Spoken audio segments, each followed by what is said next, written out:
Okay, let's see. All right, it looks like it's going live, so just one moment to make sure everything looks okay. And all right, this looks right. So I'm looking over at the OBS screen right now. And good morning, everyone. As always, welcome to the channel. Thanks for stopping by and hanging out for a few.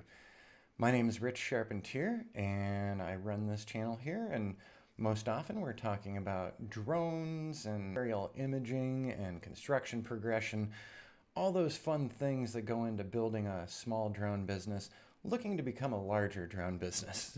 So let's hope here. I see that we've got a couple folks on channel, so let me know if the audio is okay and if everything's sounding all right this morning. So today, as advertised, we're going to be talking about Ground Station Pro a little bit. I'm currently finishing off a new class on Ground Station Pro. There is a big reason why I started, I decided to do a class on Ground Station Pro. Last year I did a couple of simple tutorials on channel here on YouTube. So if you're on my YouTube channel, you can just look up Ground Station Pro and you're going to find a couple of videos. And those videos have been extremely popular over the past year. Over 31,000 views, an average of about 12,000 minutes per month viewed. So I know there's some interest in Ground Station Pro, and I'm actually a little surprised by that because Ground Station Pro is such a niche product. It only works on iPads. So if you got an iPhone, you're out of luck. If you got an Android, you're out of luck. It's only if you have an iPad that you can run Ground Station Pro. So when I did the tutorials last year on YouTube, I said to myself, not many people are going to watch this because it's such a niche product. But go figure, it's been one of my most popular videos on YouTube for quite a while. So several weeks ago, I said, let's put up a poll on Patreon. And the folks on my Patreon channel voted in favor of they'd like to see a full course on Ground Station Pro. So that's what I've been doing. So that's part of my 4th of July weekend. I was actually working on more videos and some test flights. And there's a reason why this map is up on screen as well. Now, before we go down the giant rabbit hole for Ground Station Pro, I did want to mention one other thing that I keep getting comments and questions on YouTube, and that's WebODM. So I've had a lot of people saying, hey, we saw that WebODM video you did recently. I've been trying to do another video on WebODM for you, not on my iMac, because the iMac is just too underpowered for doing larger models on WebODM. If on my YouTube channel you look up WebODM, you'll see the most recent video and you'll see what I was able to do. Now, I've got another Windows platform over here that was a gaming platform built in 2014. It is a little underpowered too. I've tried running WebODM on it and it's not having it. Even with 16 gigs of RAM, there's a lot of different failure messages. So until I get a higher end system, until we get something a little beefier, I'm not going to be able to finish out things on WebODM. So I have no real business need for building out another machine, given the types of work that I'm doing for clients right now. Hey, good morning, Corey. Thanks. I'm glad. Yep, chat is enabled, and I see your chat right there. So I'm glad to know that the sound is doing good as well. I always like to check that out. But so anyways, WebODM, I would love to do more. I've been speccing out systems, but $2,500 or $3,000 out of pocket right now isn't something that's going to be happening. I'm kind of gripping my cash really close, with everything that's gone on with the global medical issues. I'm trying to keep purchases at a minimum. I can talk this morning. Awesome. So if you've got any ideas or suggestions on how I could get my hands on a better system so that we could do some more with WebODM, because I think there's some possibilities there. What I was able to generate with it was pretty nice. And the fact that it's an open source development and that it's basically free is fantastic. But I think what you're paying for, so you don't have to pay for WebODM, but you are going to end up spending a fair amount of cash on a system that can really run it well for you. And there are other 2D and 3D modeling applications out there where I don't have to, ramp up when it comes to that computer system. So that's why we haven't seen anything else on WebODM at the moment. If I find a way to get a reasonably priced system, I'll let you guys know, and we can definitely do something with that. I'd love to do a course on it because I think it could be a really good tool. So if you've got a really high-end system, drop a note here. Let me know if you want to do some testing on WebODM. We can have you on channel and you can talk us through it. Or figure out a way other than a lottery ticket for me to grab a higher end system right now.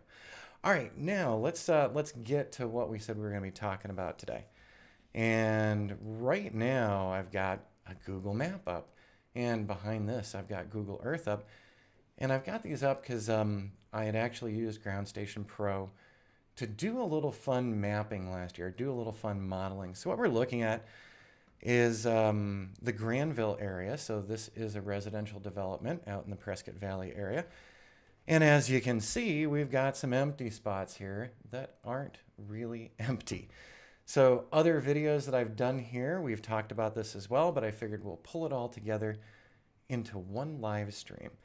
So in this section right here along Glassford Hill, where you see my mouse swinging around, there's actually a ton of houses there now. There's gobs of houses there. And let's go ahead and minimize this screen. So Google's Maps isn't really accurate right now, and who knows how far off into the future it'll be before we have a satellite view with all the new homes going in. I've mentioned this before on channel. I'll say it again. I think there's a business opportunity in filling Google Earth holes and Google Maps holes. I just don't know where to start. Who do you contact at Google? So if I just gave you a brilliant idea and you run off and you sell a multi-million idea, keep me in mind that you heard it here first. But I've been thinking for over a year now, there's got to be a way that you could actually share your mapping information, your modeling information that you generate with your drone to Google to fill in those holes. Now let's go ahead and minimize this. And now we're on Google Earth because I wanted to show you.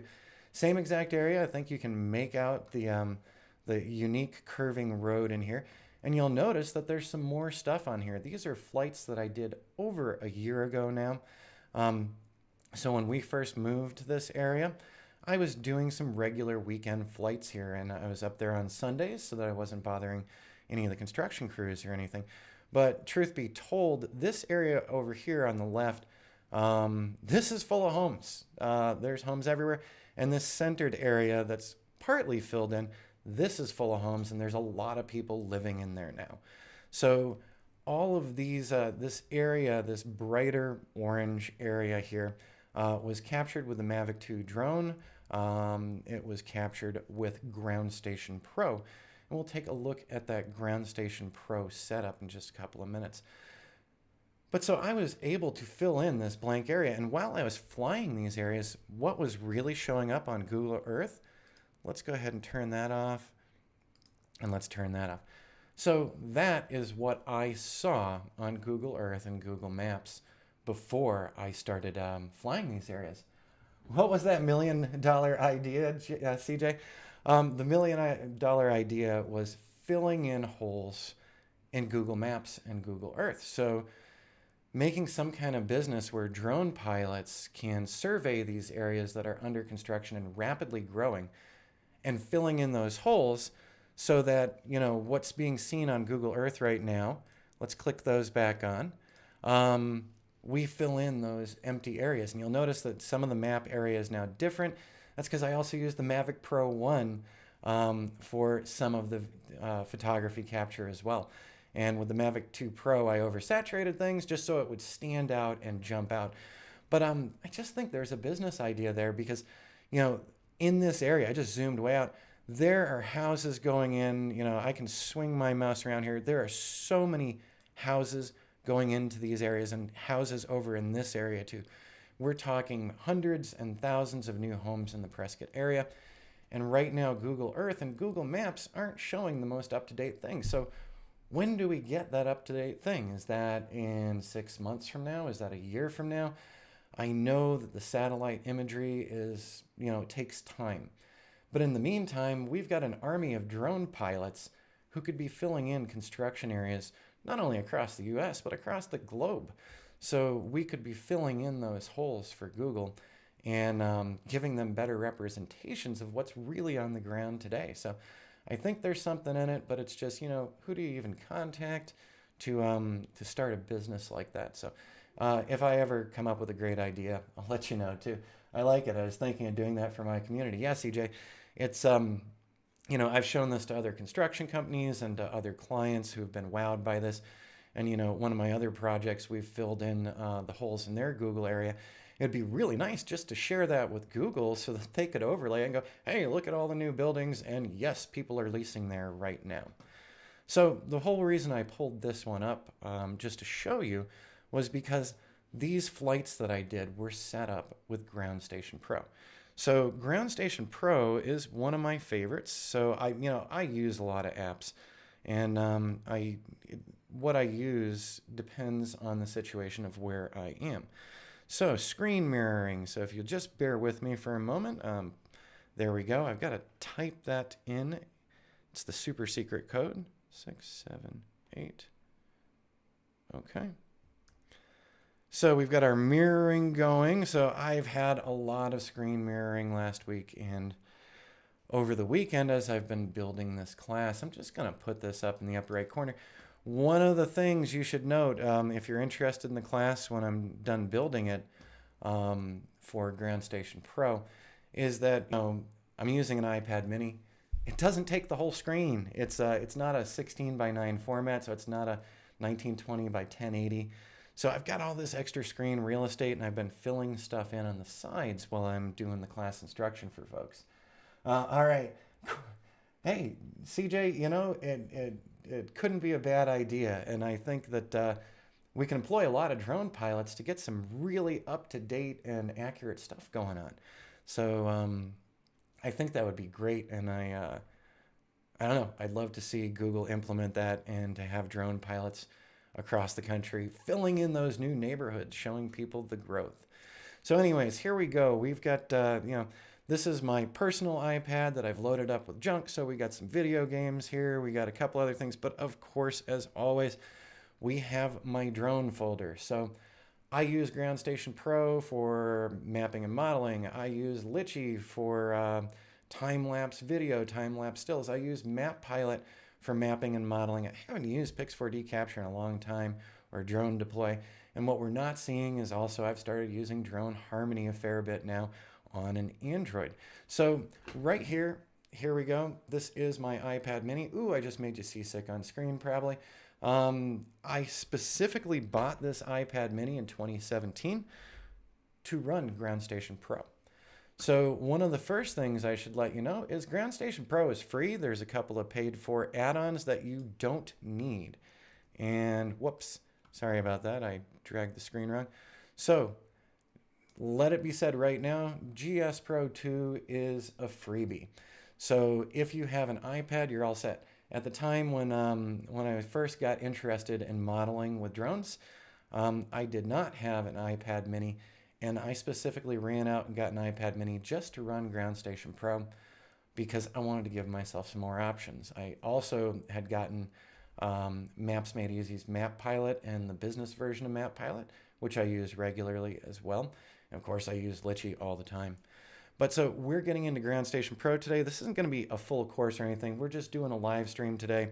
We're giving you an idea what's going into the course, and I might even take this live stream after and put it into the course as kind of a bonus in the course to let folks know, we can talk about this more on YouTube anytime. So on my Patreon channel, I asked my patrons, hey, would you like to see Map Pilot? Would you like to see Ground Station Pro?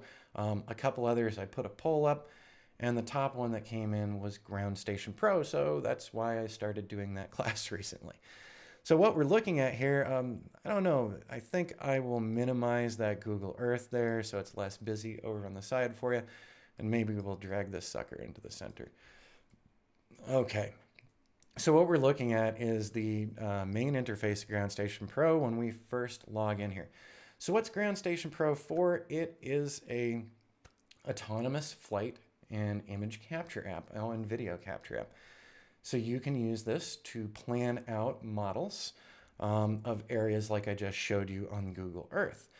You can use this for waypoint missions like I've shown you with my Litchi class.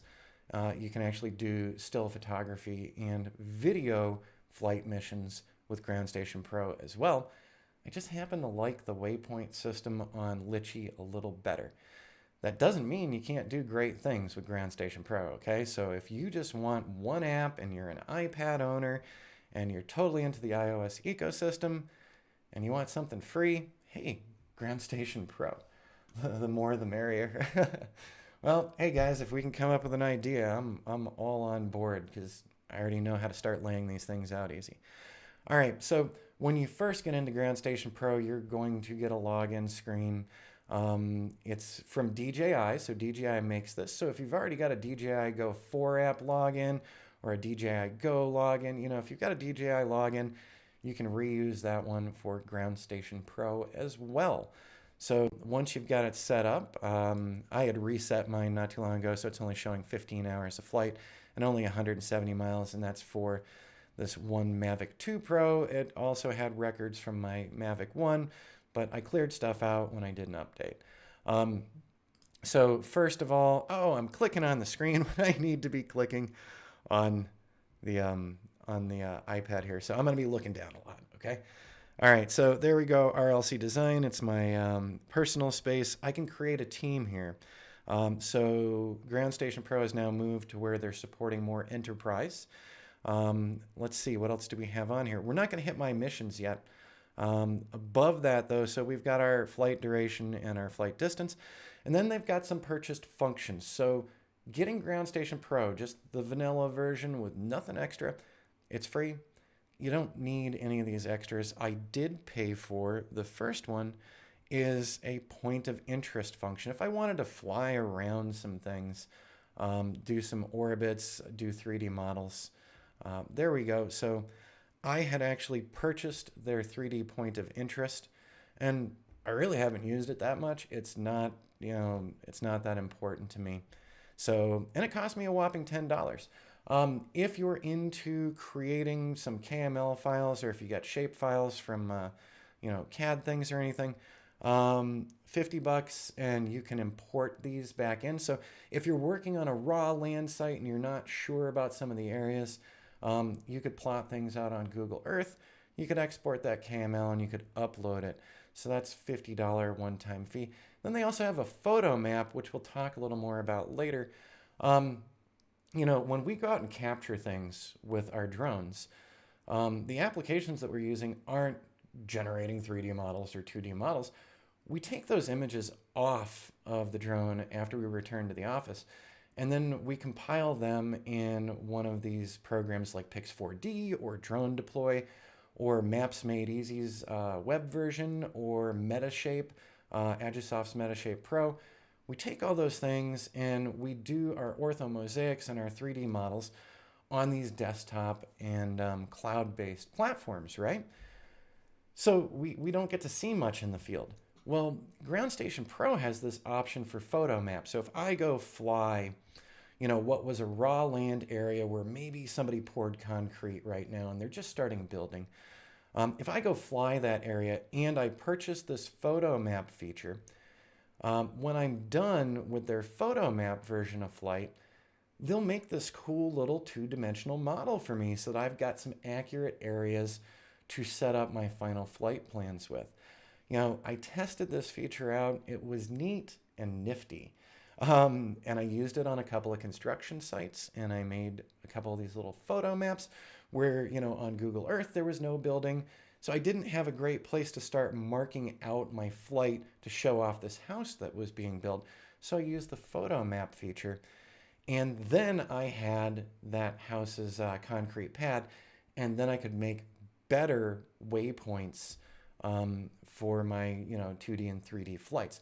So it was a convenience thing when I'm at a location that I don't have access to Google Maps, or if Google Earth hasn't filled this in yet. So there's that $300 photo map.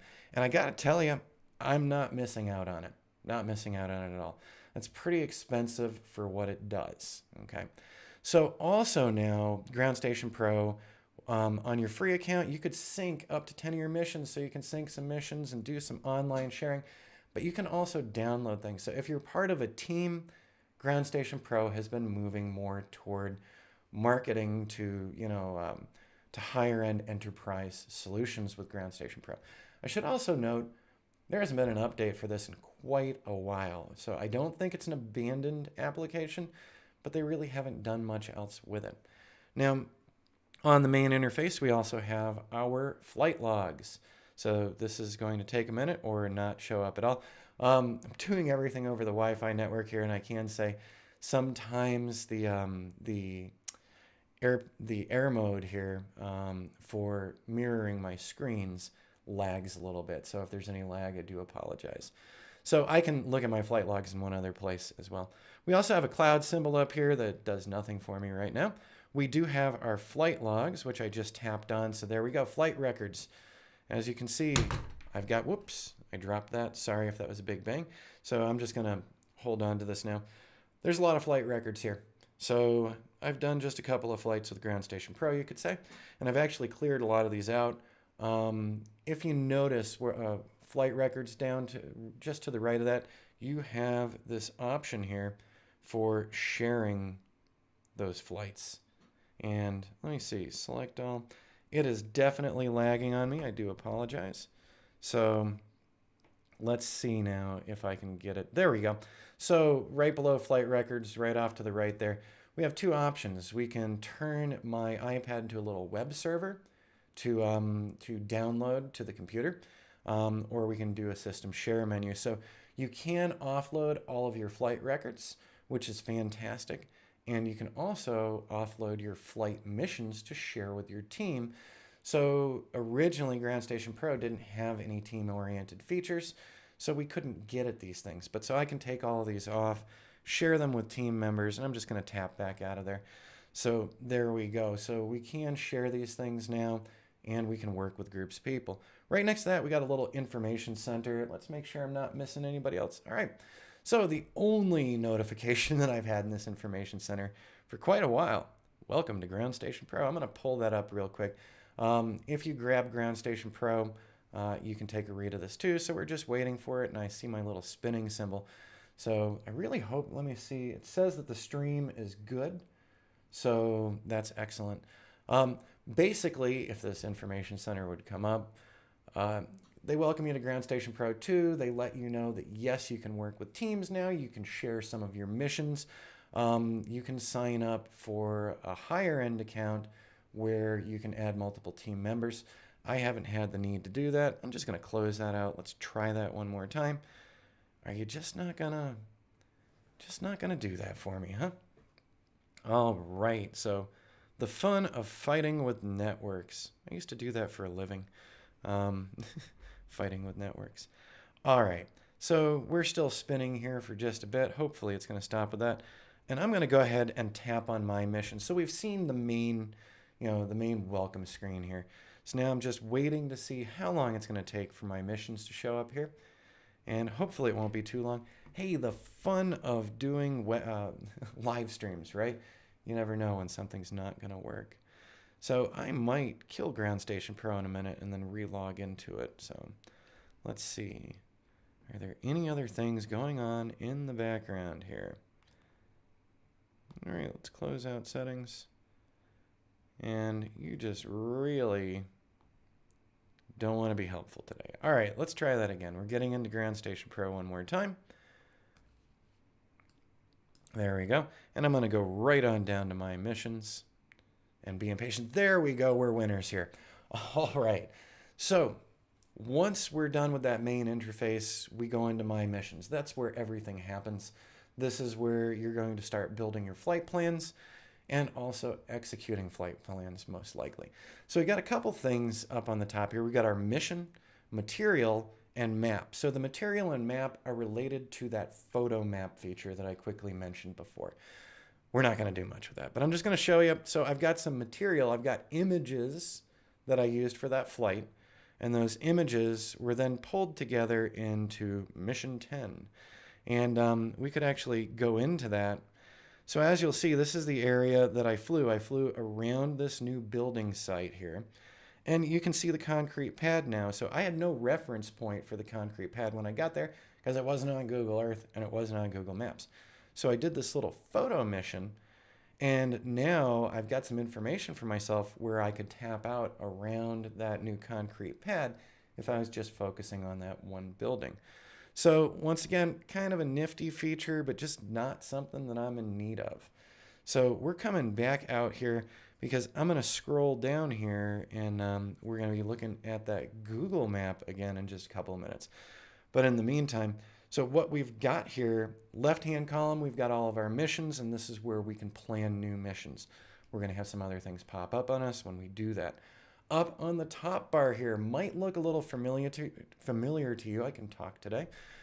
We've got this not connected. So I'm looking on the top bar next to the home button. We've got not connected. So it's looking to connect to my drone. Next, we've got not applicable because we have no satellites. We've got no controller. We've got no camera. We don't know what our battery's at. We do know what the battery of my iPad is at, though. And then we also have a couple other options there.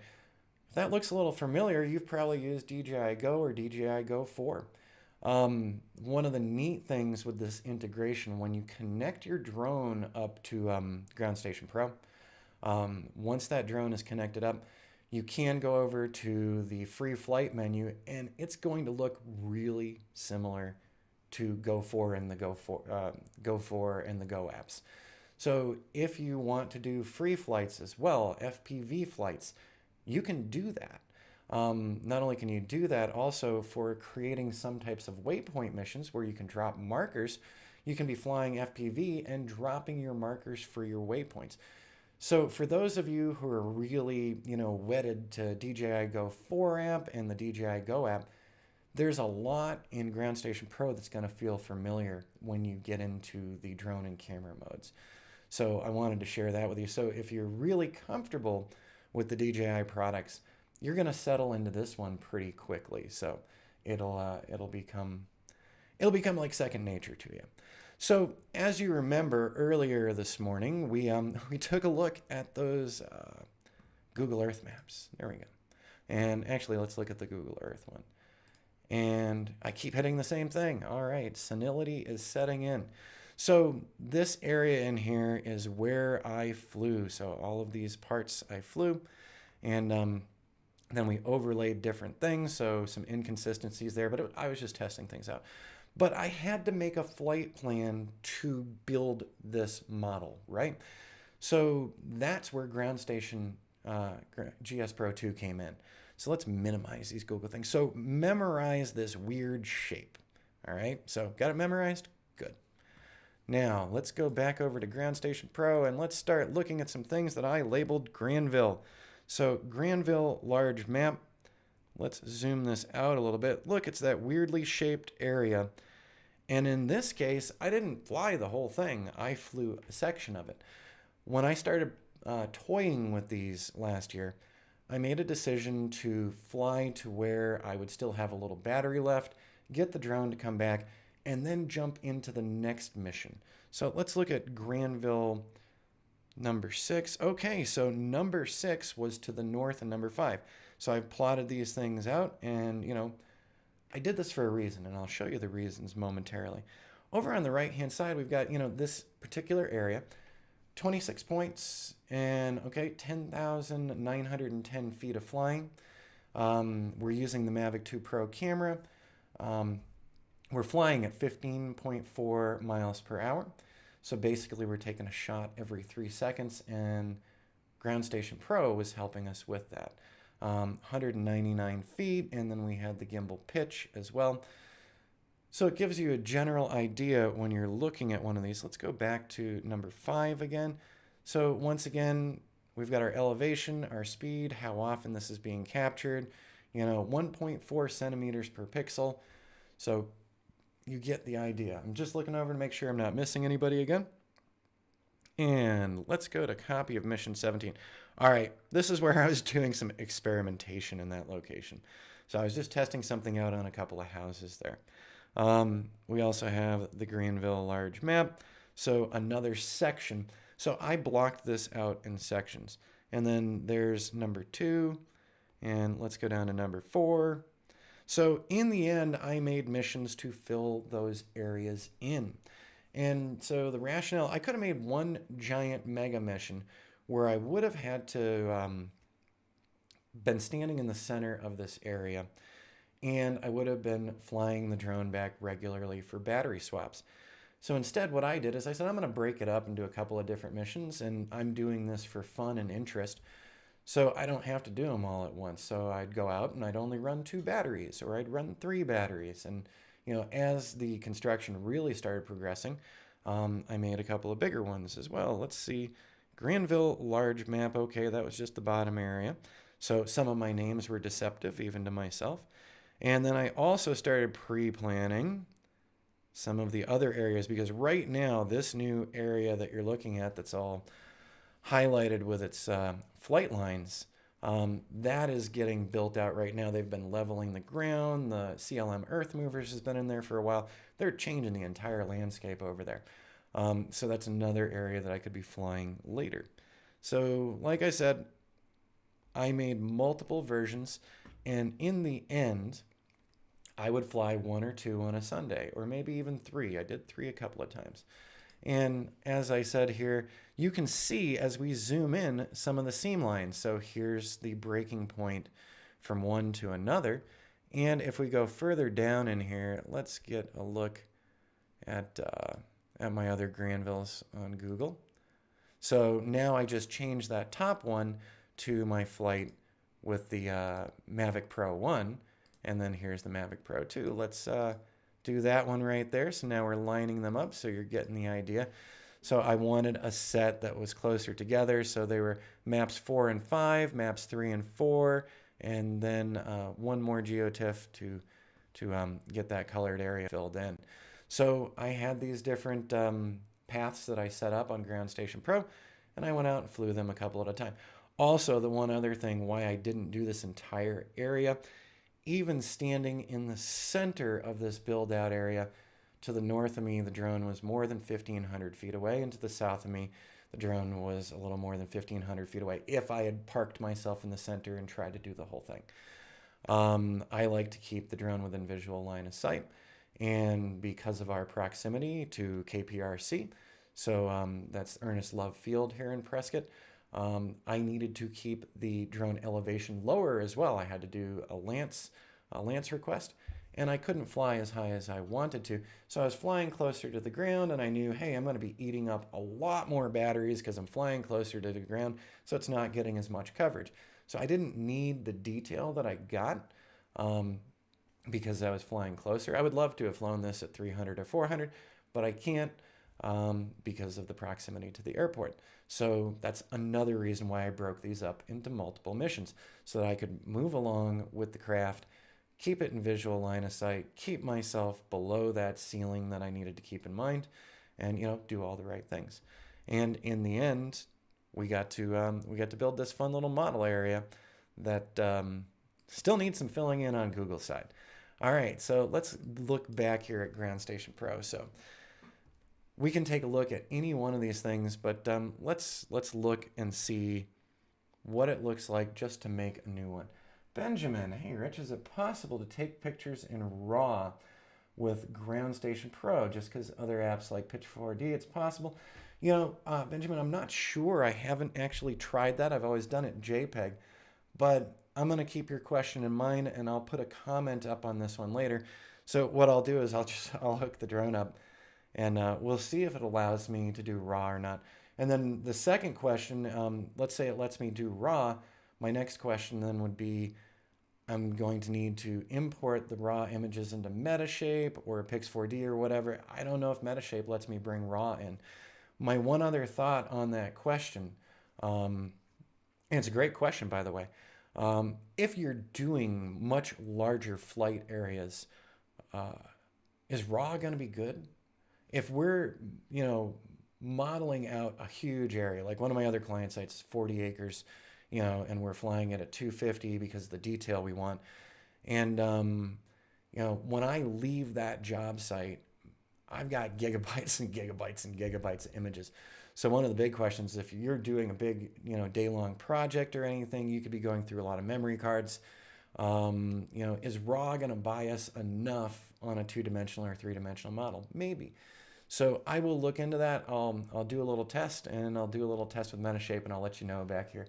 Why would you want to do mapping mission in RAW? Yeah, that's a good question, Corey. So we'll find that out. RAW gives us the huge ability to really edit our photos and develop our photos, right? I mean, that's the big, powerful feature of RAW. So the big question, if we were doing some of these modeling areas, are we in need of editing all of those images that we shot? If there's a reason why we need to go in and do some heavy edits to the images, then yeah, I can see the need for shooting in RAW. But normally for most of my stuff, the construction sites and everything, people want to see what's changed. They want to see the progress. Yes, they'd like to see some nice time-lapse still photos. And with those, absolutely doing RAW. So if you're flying around a site and doing some waypoints to show the same photos over and over again, I can totally see RAW there. Photogram, yeah, only if the software can handle the RAW as well. RAW would be the end of Rich's Yeah, Matt, it would totally be the end of my iMac. It wouldn't make me sad or anything, but that would. By the way, I've been doing a lot of RAW stuff lately on the 360s, and it's just been killing me. Just to modify white balance, yeah, no, I totally get the idea, but it would be huge. And when I'm coming back from some of these missions, I've got so many images already. So I think, if you're trying to show something really attractive, high-end photo quality, there's need for RAW there. If you're trying to show people the quick and dirty of, hey, your construction crew didn't show up for the entire month and the place looks exactly the same as last month, I think they're going to be more interested in just seeing that lack of progress than, hey, you made a really awesome image for me on this, dumpster right here. So, all right. So let's go ahead. I'm just going to say that we're setting up something new. So here we go. Ground Station Pro, we've got a lot of things going on. Number one, the photo map is for two-dimensional photos. Let's see. Just to modify. Making sure I'm not missing anybody else over here. So that photo map thing goes hand in hand with that $300 pay-for feature. Here's the thing. I can make a photo map with a 3D area map, so I don't need that photo map feature at all. The only reason it's there is if you want to buy that feature for stitching things together in the field on your iPad. So that's what the photo map is for, and I'm not going to do much more with it today. I'm going to talk a little bit more about it in the class, of course. Virtual fences. This has actually come in handy for me recently. So flying some areas that were butted up against changes in airspace, I wanted to make sure that I was not going outside of my zone. I was doing some still images for a realtor, and they were really close to one of the edges here, getting into the 0 feet above ground for KPRC. So I made the virtual fence. Fantastic, worked out great, kept me out of bad areas. So I actually tapped out my virtual fence, and that worked nice. Where I am 9 times out of 10 using Ground Station Pro is this 3D map area. It's not just a 3D map, it's a 2D map. We're collecting the images the same way, and we can just bop into there, lay out our flight areas, and be done with it. So I'm going to go ahead and tap on that. Now, this is something very cool. So if you're on location and you want to use the aircraft to plot out your flight area, you can. So this is like dropping waypoints with Litchi. So if you've seen my Litchi class or the Litchi tutorials on YouTube, you know exactly what I'm talking about. We can drop waypoints to make our flight. So in the case of this one, we could drop waypoints with the aircraft to block out our modeling area. It's awesome. Very useful feature. Or if you want to do it from the office and then fix things when you get in the field, you can tap things out. So I'm just going to tap things out. And hey, look, here we are. We're looking at this one right here. All right. Now that I've tapped on that and I've got this little box here, we've got our whole editing window. And this is going to be slowed down in the class a little bit. This is me just, riffing here on YouTube and a live stream. So sorry when I forget words sometimes. I think I'm getting a little thirsty, so excuse me for a sip real quick. All right, so we're looking at the same area here. and we could make a map that covers all this. Now, we've got a lot of features in here. This is one of the reasons why I like Ground Station Pro. One of the biggest reasons why I like Ground Station Pro, I'm going to show you in just a moment. Let's tap on this. I'm just going to drag this over here, and I'm going to drag, hello, there we go, I'm going to drag you over here. And so I'm just trying to fill this area. So let's say we just wanted to go and completely do that mega mission that we've been looking at. So we're going to talk about a lot of stuff that's showing up on screen right now. So just give me a moment, but let's go ahead. There we go. So not perfect, okay? Also not horrifying. And actually, let's just drag this down because they're building houses down here too. So let's say we got called out by a construction company that said, yeah, we want to document all these new houses that we did. You know, we did an awesome job and we did it in timely fashion. Can you fly this for us? Absolutely, we can fly this for you. One thing in the case of this one is I've got two different areas and two different elevations because of the airspace requirements because of KPRC. So this is going to take me longer than it should. If you're in an area where you're in Class G airspace and you're just giving an overview, you're not going to have to fly as low as I need to in this particular one. So let's talk about this stuff. Over on the right side, we've got some buttons. We've got our little 2D thing. We can recenter on the map. We can change the satellite. We can force that, look north or follow the flight lines. Below that, we've got a basic and an advanced. But by the way, let's look at this. Waypoint quantity, we've got 92 waypoints. Flight length, that's a lot of flight, 110,000 feet, okay. Course count, we've got 46 lines in here. This is 128 acres of coverage. Whew, that's a lot. In that Mission 24 area, you see a little pencil. I can relabel this for myself. But right below Mission 24, I'm going to swipe to the left. So there are 3 little menus under your mission, okay? All right, just looking over. So there's 3 sub-menus under that mission name. First one was our points. Here we go. This is suggesting a flight time of 110 minutes, and I can tell you for a fact it's going to take longer than that, okay? Crosswinds, just anything that can interfere with this. So it is suggesting to me also that this is going to be 7 sets of batteries. So Ground Station Pro is watching out for you with your battery usage. They're not going to automatically fly home for you. That's going to be up to you when you pause the mission. So they're leaving it up to you to be paying very close attention to your flight mission, okay? So, but we've got an idea of what we need on site. When that says 7 batteries to me, I'm saying 9 batteries. Because if you're going onto the job site and you're doing the job and you get 3/4 of the way through and now you got to come back tomorrow because you got an hour drive back to the office to get those 2 extra batteries. So what's really a great idea, to do a little planning on GS Pro before you head out into the field, to make sure that you are prepared to do this job, okay? I know I always come back to jobs, and some of you on here are hobbyists and you're just having fun with it, and that's absolutely fine.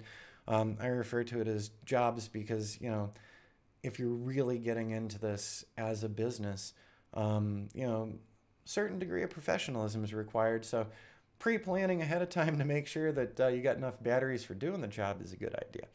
All right.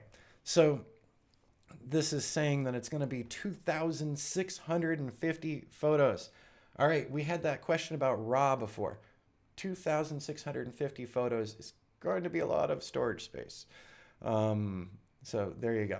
And then our capture interval. So it's telling us based on our settings, and we're going to talk a little more about the settings in a minute, but our capture interval is about 30, so call it 40 feet by 53 feet. So that's how often we're going to be getting these images.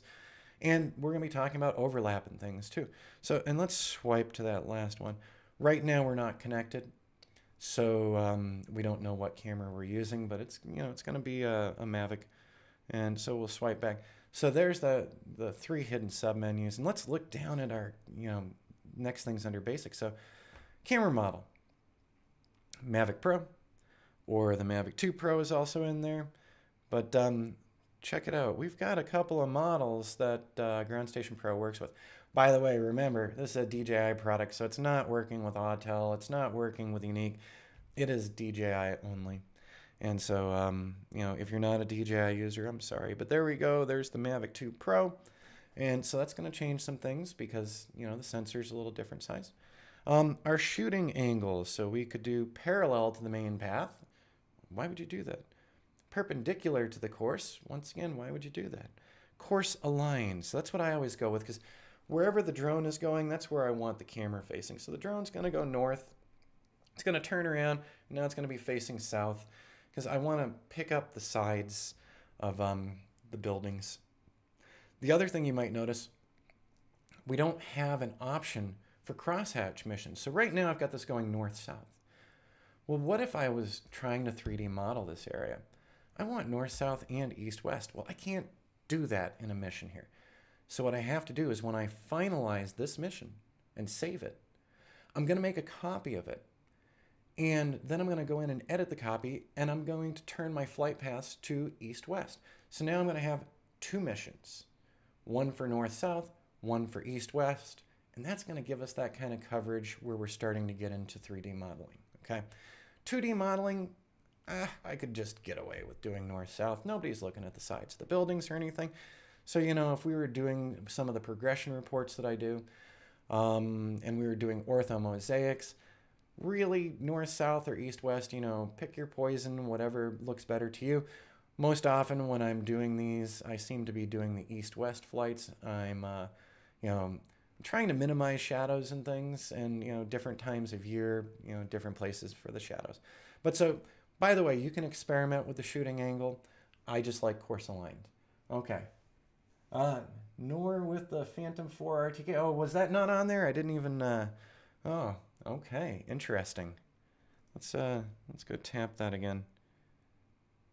We've got the Phantom 4 Pro, Phantom 4 Advanced,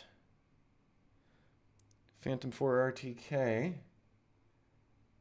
So we do have the Phantom 4 RTK. Okay. Where did I put my, there it is. All right, let's get back there. Okay. Continuing on, let's look down at these. We did the course line. The next thing, capture mode. Capture at equal distances, or we could also capture at equal times. So we've got three options here.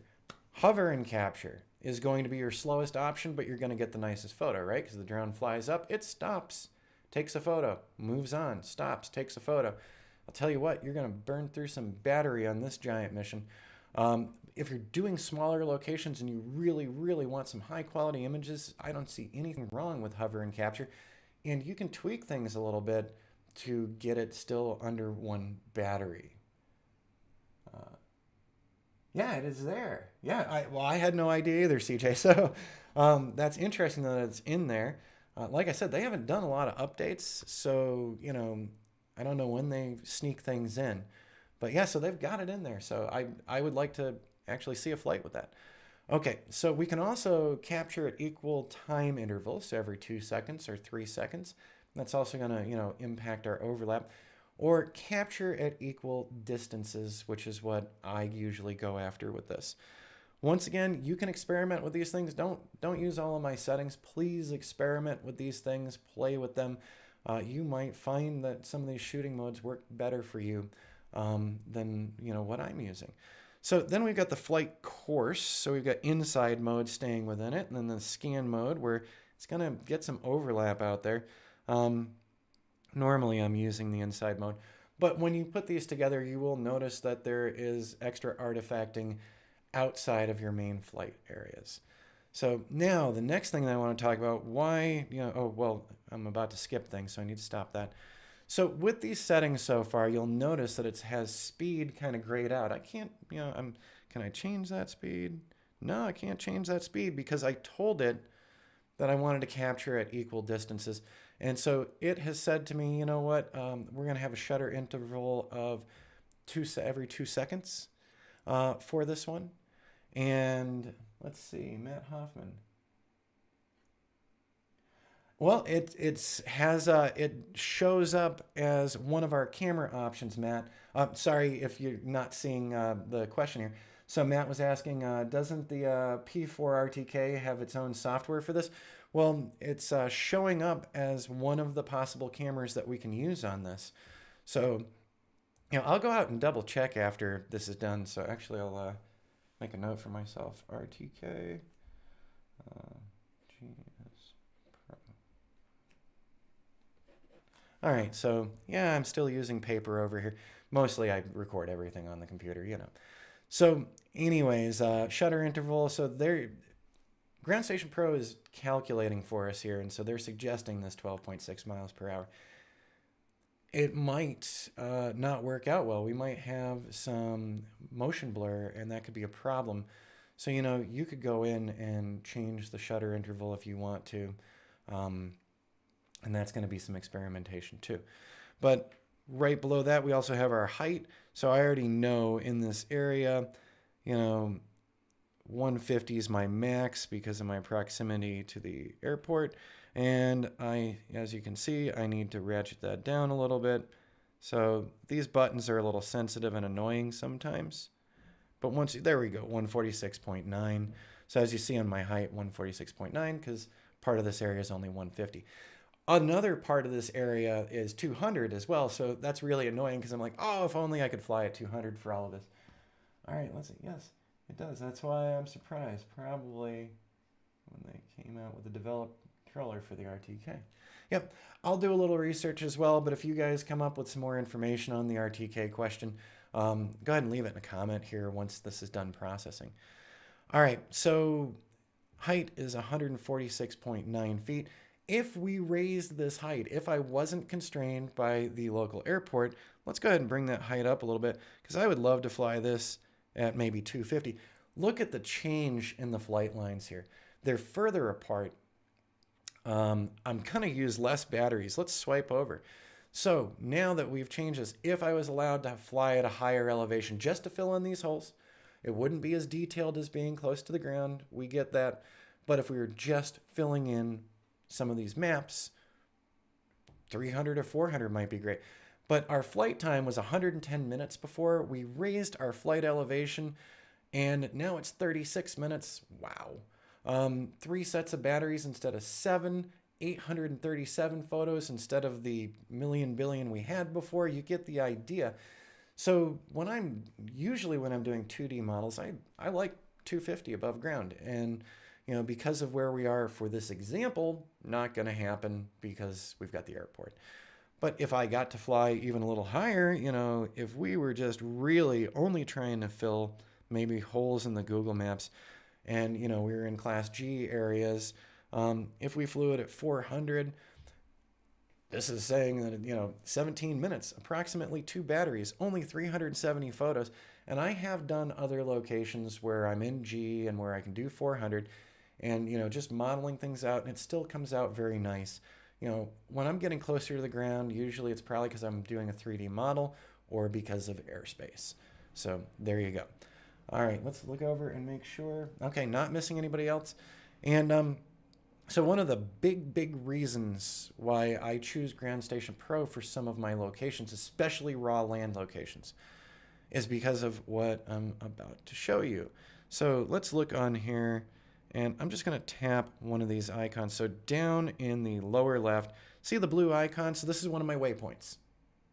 And what I really like here, for realtors who have given me raw land locations to shoot, if I can find out the parcel number, I can get the corners of the property. If I can get the corners of the property, then I know where I should be flying inside of to get images to these realtors. And what's really cool here, so I tapped that button and I turned it blue. And so we're looking at this specific waypoint at the moment. And down under latitude and longitude, so right down there on the bar, you can see I can fill in the lat and long. So this is really important to me for raw land sites because I can reference the Yavapai County tax maps and other tax maps nationally, and I can plot out the corners of those properties. Now I'm not I'm not saying to people you can take measurements or anything, or this is wonderfully accurate, but it gives me an area where I know where I should be shooting for the customer and where I know that, hey, I'm outside and I'm looking at the neighbor's property. Thomas, which app would you use if you wanted a 3D model and the elevation was very varied? Yeah, so also can the Mavic 2 Pro zoom with this? I think I'll look back on that one in a minute. So for heavy terrain aware issues, we have Map Pilot from Maps Made Easy. Their terrain aware is very good. I don't have any terrain aware in here right now. So Ground Station Pro is missing a terrain aware feature for me at the moment. And also for the Android users out there, Drone Harmony. So I've been dealing with Drone Harmony regularly.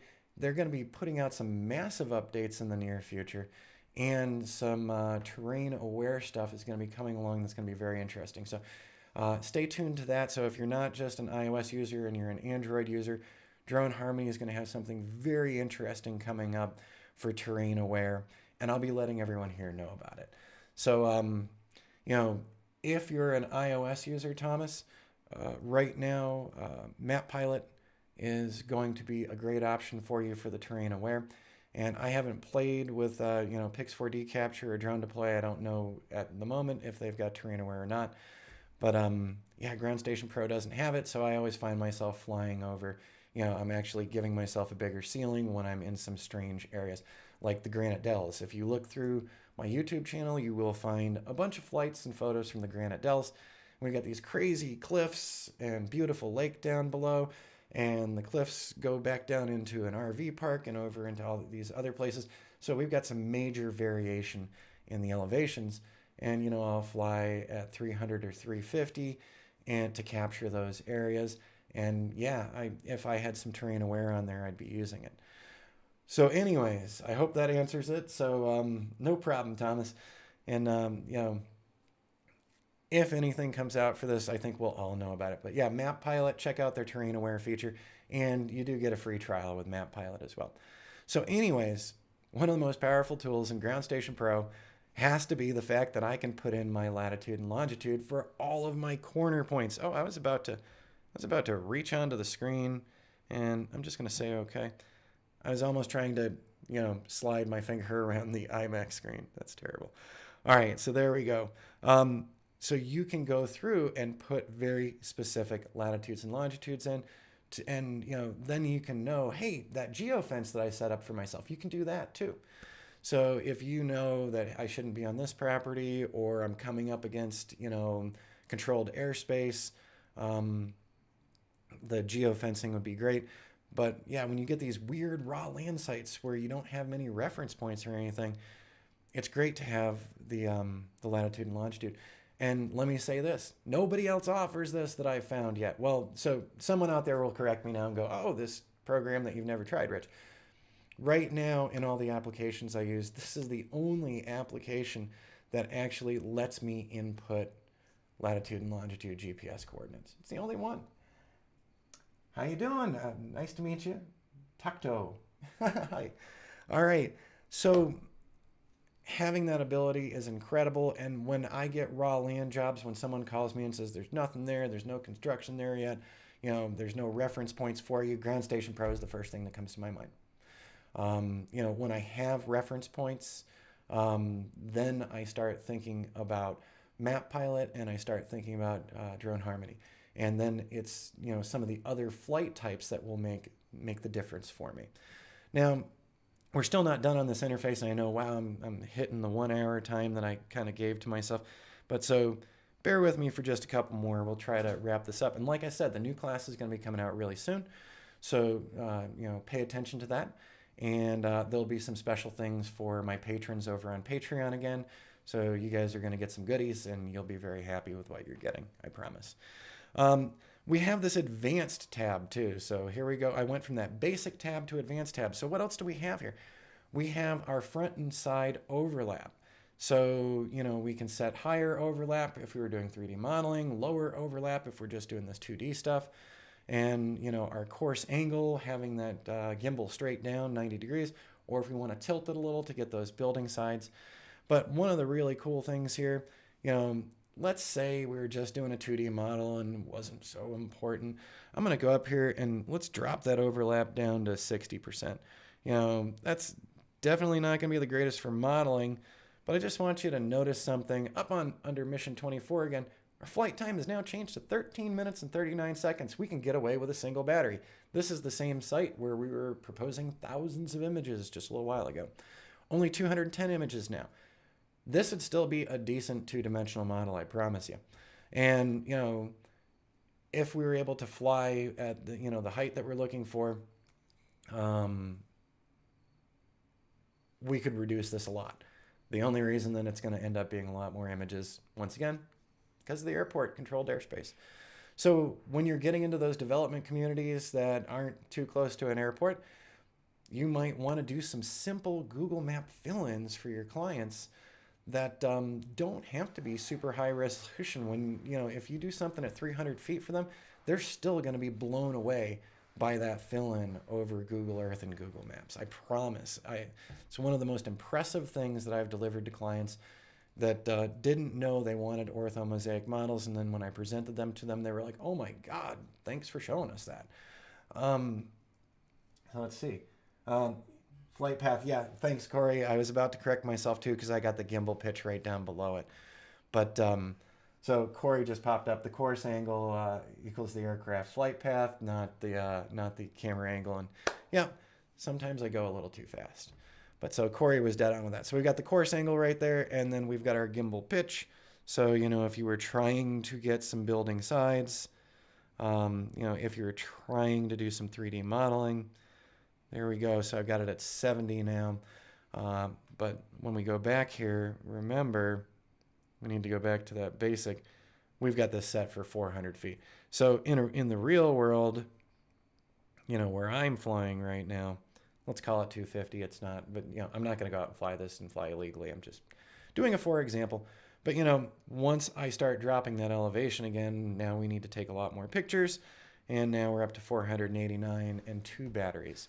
The one other thing, so looking at this, it also tells you each of the legs, how long is this leg? So 1,090 feet, and between this one and this one, another 1,400. This is what I was talking about way back at the beginning, that I went through different areas of this because I wanted to keep the drone within 1,500 feet of me at all times. I was just feeling comfortable with that for, for my flights. And we do have, even though I can do Lance here, we do have some low-flying helicopters occasionally and low-flying planes. We have multiple flight schools here in Prescott, and Embry-Riddle, which I'm sure many of you are familiar with, big national flight school here in town. And so I've seen some super low helicopters that maybe shouldn't be that low, and I've seen some super low planes coming in. Maybe they're having an issue. And even over this weekend, we've seen the giant slurry bombers flying really low over us as they're fighting fires somewhere in Arizona. So I like to keep the drone really close line of sight because we do have very active airspace here. Let me look back over. Yes, sorry if I missed it, but does GS Pro override the camera settings from DJI Go? Yeah, so when you connect up here, let me see here. When you connect up here, up at the top, not connected. So when I get into the Ground Station Pro first-person view, we've got all of our great settings in there. Again, it's pared down a little bit, but when we get into that mode, we actually have some camera control, so we can set up our camera information from Ground Station Pro, which is really convenient because you're not bopping back and forth between Go 4 and Ground Station Pro. So there you go. So anyways, let's see back here. Oh yeah, so we went back to 2 sets, and so I would probably, if I was wanting to do this one, I would break this up into 3 flights and 3 different missions for myself, just because I want that drone close to me, and I am concerned about that active airspace. And by the way, when I'm doing work around here, especially when we're doing lands, so I'm also a ham radio operator. When I used to work in telecom, in cellular, well, digital PCS, the guy that I worked with that I was junior to was a ham radio operator, and he said, if you want to understand what the radio frequency guys are doing, go ahead and get yourself your ticket, aka your ham radio license. So on my little handheld Yaesu here, I can tune into the local air traffic so I know what's happening around me. So when I'm out doing a lot of these jobs, you'll hear the radio squawking away as I'm doing my flights, because I just want to know where people are in the airspace to make sure if I need to drop the drone down that I've got the time and that I'm staying away from manned aircraft as we're all supposed to. All right, today I'm not going to hook the camera up today. We've just gone through a really, really rapid fire overview of this, but I think you're getting the idea. And I just want to let everyone know I'm doing the new class. So, this might be enough for you right here and you don't need to do the class. That's okay, but I wanted to do the class, as I'm sitting here thinking, the whole reason I wanted to do the class was because of how many downloads and how much view time on that original Ground Station Pro tutorial that I did years ago. Right now, we haven't even talked about some other, so I'm not even going to save this one. I'm going to say don't save. But we haven't talked about, the waypoint routes with this and the 3D map, 3D points of interest. We haven't even gotten into that stuff yet. All that's going to be in the class as well. I wanted to do this one just to give you a flavor for, this is my instructing style. In the class, I do get to edit things out more. In the live stream, you get to see me blank out occasionally. And that's okay. You're probably having a good laugh. But yeah, so there's going to be more detail in the class material that will be coming out soon. So that is probably going to launch in the next week and a half. And my new goal, because I have had more requests, we're going to try to do one new class every month. And for the folks over on Patreon, you will get early access to things. And so you'll be ahead of anyone else. And in the case of some of these, Patreon members are getting these things as freebies as well. So there's some incentive to becoming a patron, and you don't have to. You can still come to the channel. I'm not going to hold anything against anybody. It's been a very weird year, and we all are doing what we can do. So this keeps me entertained as well. All right, everyone. I'm just taking a look over. Override the camera settings. All right, so I haven't missed anything else, and thanks everyone for hanging in there for so long. I know I went over an hour. I try not to do that with live streams, but I really wanted to get you through this. This should be a really great starting point for you if you do want to try out Ground Station Pro. And I have to say, this has been a very useful application for me. Like I said, I had wiped out some of my old missions and things, but I just want you to look on here. This does get regular use, so these are all, a lot of these are ongoing things right now. Mission number 1 is this totally wacky thing, so I'll show you this before I'm gone. So what I was saying before about doing a geofenced area or, doing a simple waypoint mission, I had this request from a realtor recently that had these 2 super strange plots of land. I mean, they're across the road from each other, but they're being sold as one unit. It's really strange. So I actually set up 2 different missions because I wanted to get coverage in these. So I actually made a couple of waypoint missions, keeping myself within the areas and doing some pre-programmed flight stuff. So the other thing with Ground Station Pro, you can tell it to stop at waypoints. You can tell it to restart at waypoints. You can tell it to take a photo at waypoints. You can tell it to start or stop video at waypoints. So it does a lot of what Litchi does in the waypoint missions. I take issue with some of the waypoint flight. It's a little jerky. It's a little robotic to me. So that's why I like Litchi better for those types of things. All right, I'm glad you liked it, CJ. Yep, you stay safe too, and I hope everyone had a great weekend as well. But so we'll be talking about that stuff in the class as well. So there we go, the quick and dirty on Ground Station Pro and some of the things you can expect from the upcoming class. And I think after Ground Station Pro, the next one that we're going to be doing is probably Map Pilot, because that's a super valuable tool to me as well. And I use it in different situations again. Also in the class, I talk about the situations where I would use something else. So, if one piece of software doesn't cover something, another piece of software most likely does.